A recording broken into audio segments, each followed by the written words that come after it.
Сәлем қыздар, каналыма қош келдіңдер. Бүгін тағы да жаңа жылға дайындаламыз. Типсайдың үстіне мен любой өзіңізге ұнайтын основаны жағуымыз керек. Оны сүртетіп аламыз. Одан кейін ярко қызыл цветті мен жартылай тырнаққа бояуды шештім. Оны кептірмей түс бұрын мен үстіне кішкене блеск септім да, жаңа жылдың белгісі болсын деп. Одан кейін бұны сүртетіп аламыз. Лампаға кіргіздіп. Одан кейін екеуінің ортасын мен паутинка ақ түспен украшать еттім.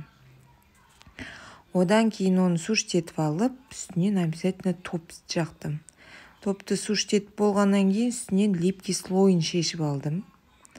Одан кейін біз сурет салуды бастадым.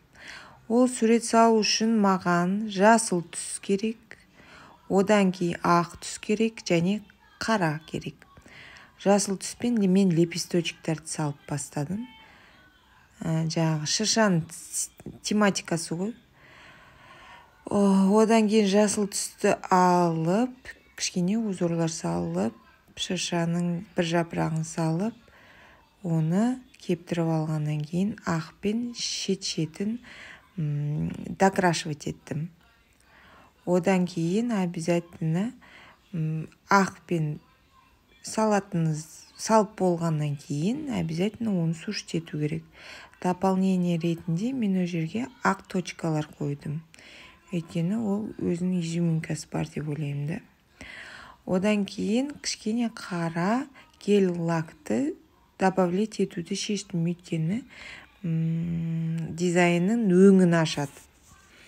Одан кейін қараны күштілеп дополнять еткеннен кейін ақ гель лакпен мелкий точкалар жасап шықтым, қар секілді қылдырып. Одан кейін бәрін кептірдім. Одан соң біз үстіне топ жағамыз.